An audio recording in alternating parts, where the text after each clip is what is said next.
Thanks for tuning in to the Soapbox, where it's our quest to help marketing suck less. With your hosts, Justin Stutz, a minivan driving father of four, who knows the lyrics of far too many 90s rap songs and has dedicated his life to finding Sasquatch. Along with Justin Tucker, a self-proclaimed contrarian and pizza enthusiast who fully consumes too much Red Bull and understands his puppy is by far his most redeeming quality. Here, they'll be breaking down real-life marketing and advertising examples with crazy awesome, impressive, and often opinionated guests. Diving into the head-scratching, the forehead-slapping, the belly-laughing, and the awe-inspiring of it all. Now, here's your hosts, Justin and Justin.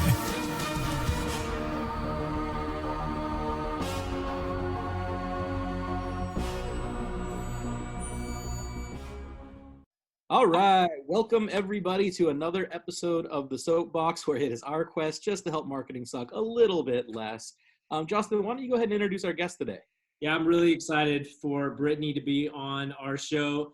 In addition to being a friend and an all-around just amazing person, she's an entertainment entrepreneur who 8 years ago, I think it was, co-founded a company that's now known as the Superfan Company. And she helps people and brands and entertainers and sports teams just do a better job with engaging with their audience. So she's got a ton of knowledge. She was a headline speaker at the 2019 Housing Wire Engage conference just recently. She's spoken with us on a few events over the years, and we cannot be more excited for you to be on the program, Brittany Hodak. Yay, hey guys, I'm so excited to be here. Well, and let's be honest, she's also way cooler than us and the guests that she gets to be with, like Dr. Ruth and Taylor Swift. I mean, we're just happy to be on the same film, on the same camera as you right now. I'm still trying to figure out why she likes us. There couldn't be a reason why she's on like these super cool Jim Harbaugh earrings, which are my favorite, and I'm never gonna take off. Oh, that's awesome. So, well, today we wanted to break down an ad from Chick-fil-A that really talks about, going those above and beyond moments and those little things that you can do to show the fiber of your company and how you actually work with clients. So let's go ahead and play that ad, and then we'll give you our thoughts afterwards. It all started at one family night in Dumfries, Virginia. Family night is for everybody. It's a time for families to do crafts together. The kids just love going to Chick-fil-A for dinner. Being the single mom and getting everybody ready, it was tough. We would get there a little bit late, like on the tail end of it. Helen saw that I was having trouble getting them to Chick-fil-A for the family night on time and actually got it extended another hour. Noticing things like that, I never really told her how much she affected me, but she did. Love you. Move. So original thoughts on the ad. I mean, from my perspective, I love that they're taking these human moments, these above and beyond or little thing moments, and using them to show, how the company goes the extra mile, or as Chick-fil-A calls it, their second mile for customers. I mean, I think it really speaks to me that they're trying to show how they give a higher level of service than their competition would. What did you guys think? Brittany, what was your take on it? I feel like their heart's in the right place, right? With this ad, I appreciate what they're trying to do. I love that they're shining a light on these franchisees, but I've always been a big believer that you should let other people tell the story of why you're great. And to me, the fact that Chick-fil-A is creating a marketing campaign around these moments sort of cheapens it a little bit, right? And also it paints it as expected. I think Chick-fil-A has definitely carved out a reputation for being the kindest fast food place. That's part of their explosive growth every single year, is because they do such a great job of training their employees and making sure customers feel welcome. But to say like, now this is going to be a part of the message that we're saying we do this, we go above and beyond, I feel like it not only cheapens the experience when people do have that great experience, but it also sets this level of expectation that like it's always going to be at an 11. So if you go in and have what would otherwise be like a pretty good experience at some fast food place, are you going to be like bummed out now because Chick-fil-A didn't like give you a free upgrade or do one of these other things to go above and beyond? It sort of just sets the expectation that above and beyond is the normal, which to me feels unattainable for a lot of these fast food employees. So do you guys think, Brittany, do you think though that the average consumer pays attention enough? Like, I'm a cynical guy. I think that Chick-fil-A, it's a good message, but at the end of the day, they're just trying to sell more chicken sandwiches, right? So does the end consumer, like the mom that's going through the drive-through, if she doesn't have an 11, like, does she really think like, oh, this ad, this I didn't live up to the promise of the ad. Like, do you think that's actually going through their heads? Probably not in that moment. I think it's a great spot, like in terms of the touchy-feely, Justin, you're right. Like it connects, it feels great. But what about to the mom who's like, oh, I also can't get to family night by 7 o'clock. I'll just ask the manager of that store to extend the hours for me because I saw on a TV commercial that they can just do that. And if that franchisee can't, then all of a sudden that mom is like, well, why do I feel like I'm getting less service than that family I saw on the TV spot? Yeah, no, that's a good point. Do you think it kind of sets up their franchisees for failure in terms of, like, if you set that precedent, does it also make them a bigger target for when they don't deliver? I mean, are you going to create people going on to review sites or social and being mad when they don't get that above and beyond experience, that kind of a target they're putting on their back? You certainly could. And I am a huge super fan of Chick-fil-A. I actually do take my son Cato to family night every single week. My husband and I love going, and there's like a balloon guy who's incredible and the free ice cream. And it's always like a really great experience. And that's something that's so fun. But I think the magic is when I get to tell people how that's fun, and the other families get to tell people when it's fun. Like when Chick-fil-A does it, it's a marketing message, right? It's just like, we had millions of dollars to spend on this TV buy. So like an agency put together these people and here's what we're doing. Which, I mean, I guess like you can't use the cows forever. I guess there has to be some sort of evolution. Like how many words can cows misspell on signs for 2 or 3 decades. But I'm a firm believer in, if you think about like the things that go viral, like the kinds of things that go viral, it's almost never a brand telling a story. And when it is, it's a brand being sneaky about it, right? Like it's somebody who is smart enough to like trick people into not knowing it was brand messaging. What goes viral are the types of stories of people, like everyday people saying, here's my experience. Like one of my favorite Chick-fil-A viral moments was a few years ago, the girl who said she was crying at the drive-thru, and the girl at the drive-thru window said, do you want a chocolate shake or a vanilla shake? And she said, no, I ordered a Dr. Pepper. And the woman said, no, sweetheart, you need a milkshake, and like gave her a milkshake because she was having a bad day. And if Chick-fil-A tells that story, it doesn't make any sense. But when the girl who was having the bad day, who had her entire day turned around by this sweet girl who noticed and gave her a free milkshake, like that's a story that people like feel that warm and fuzzy, right? That's the like, oh man, Chick-fil-A is awesome. That's the kind of thing that I think has the virality component. No, I totally agree with that.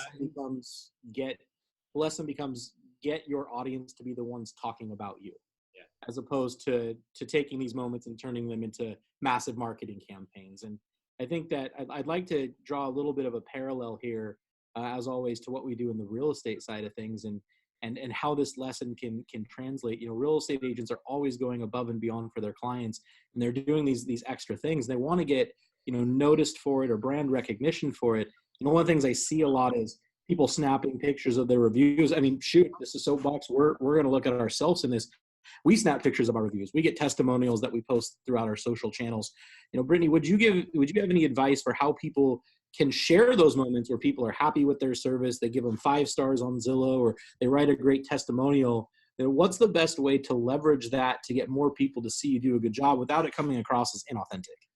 I think if you're thanking the people who did it, there's a way that you can do it to where it's going to still show up on your timeline, but it's not going to make the other person feel like they were just social media fodder to you, right? Like one thing that I see realtors do a lot of the time is they'll take a picture of like a fully stocked fridge for somebody who's moving into the house they just sold. And they'll say like, oh, just stock the fridge at so-and-so for the Smiths. And like, if you're the Smiths and you see that, all of a sudden something that would have been like a wow moment for you to share now becomes like, oh, did they do it because they care about me, or they just wanted to like put this picture on their Instagram? It kind of cheapens it, right? Like you feel like all of a sudden this thing that I thought was, a relationship just between the two of us, this personal moment, has now been commercialized in a very similar way as the Chick-fil-A story, right? Obviously, those people were compensated for their stories, but you're taking something that was personal, and now instead of letting that story be owned and shared by the person who got it, it's like a marketing tool for the agent, which to me, again, just cheapens it a little bit. So is there ever a way then that you can talk about yourself without it coming across like that? Like, is there ever an opportunity to do that? There certainly is an opportunity to promote yourself. I think when people are asking, like I think when you're invited to talk about yourself, you certainly should do that, but you should never lead with what other people think about you. if you're having to tell people how good your reputation is, like it's not as good as you think it is, right? And there's a really great statistic that I love that says, it's from a Nielsen study a couple of years ago, 92% of people trust a recommendation from a friend or family member. 92% of people, when they're told by a friend or family member, go with this service, whatever, they're going to trust it, which is way higher than any other form of advertising. I haven't seen a comparable statistic of, how many people trust somebody saying that they're great in their feed, but I guarantee you it's not 92%. So you've got to find ways to empower other people to tell your story. And really the way you do that is by connecting your story with their story, right? Like if you can consistently over deliver to your customers, they're going to make referrals. They absolutely are going to be recommending you to other people. And it's your job just to sort of listen and be there to thank them authentically when they do share those stories. It makes me think of two things like that pop out right away. And that first one is, of course, if I'm talking about myself, I'm only posting good stuff. Right. So it does lose a little bit of that momentum, because why would I share something that was negative? I mean, I remember one time I posted out a low review of one of my speeches where I got a 1 star from someone in the audience. And I was just trying to have this moment of reflection to be like, yeah, I'm so far from perfect and I'm always learning.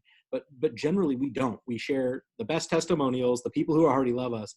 And then 2, I think your point, you're swaying me a little bit, because I think your point comes across really valid. Your business is about creating super fans. You do things for people that are very thoughtful, very, very personal. And then, at least some of the things that you've done for myself or for Stutz, I've wanted to go share that out. Or, we do something thoughtful for you. I'm not sitting there posting it before I send it to you. It's something that can just be between, the recipient and the person doing it, because it means something, and it isn't to solicit the next transaction. So it makes sense. I mean, I don't dig as deep when I see those Chick-fil-A ads. I just kind of go, oh, that's nice. That's nice that they stayed open. That's not, well, as soon as I got a puppy, like now I'm super soft about everything, but it's like, oh, that's so nice. They saved his $3 for a month in an envelope for a guy that had overpaid and gave it back. And that's nice. Like that's where my head goes, but I could see how it could set a poor precedent. So. Wait, I just want to bring up the fact that somebody actually changed Justin's opinion of something, which has literally never happened ever. So congratulations, Brittany. Do I get a prize? Do I get like a free Chick-fil-A? I absolutely think you should. No, now we're gonna do an ad where you're gonna talk about how great we are, and then I'm gonna post it. It seems perfect. I mean, isn't that basically how our relationship works right now? Oh, that's awesome. I already just say how great you are, and then you guys brag about it on the internet to cheapen it. It's we're all cheap thrills and easy wins. That's what we are all about. All right, Justin, bring it home for us, buddy. Well, again, Brittany, I want to thank you for joining us. We are absolutely massive super fans of you guys. I mean this sincerely. If you're not following her page, if you're not connected to Superfan, in our space where we're trying to create experiences worth talking about and moments worth remembering, there's so much to learn from her from a real estate perspective. I learn every day. So go get connected to her. And then I think that's how we're going to tie a bow on this one. Is it's not that you don't want to create these great experiences for people. It's that you want these experiences to speak for themselves. And you guys as real estate agents are already out doing amazing things on a daily basis. And it's just getting to a point where you realize if you do enough of the right things, it will return business on the back end. So thank you guys for joining another episode of the Soapbox. We would love your opinion on the ad in the comments below. And just keep watching as we dissect advertising to make ours better, yours better, and hopefully that marketing will suck just a little bit less in the future. So thank you all. Bye. Thanks for joining the Soapbox, where 2 guys named Justin help marketing suck less. Join us next time for another episode of thought-provoking discussion, marketing dissection, and more uncontained rants on the marketing that real companies are spending real money on. Always remember, why do we market to people in ways that we don't like to be marketed to? Yeah. I like it. He just looks so gangster in it. I don't know. He just looks all thug life. Uh-huh. What are you in for? Subpar marketing?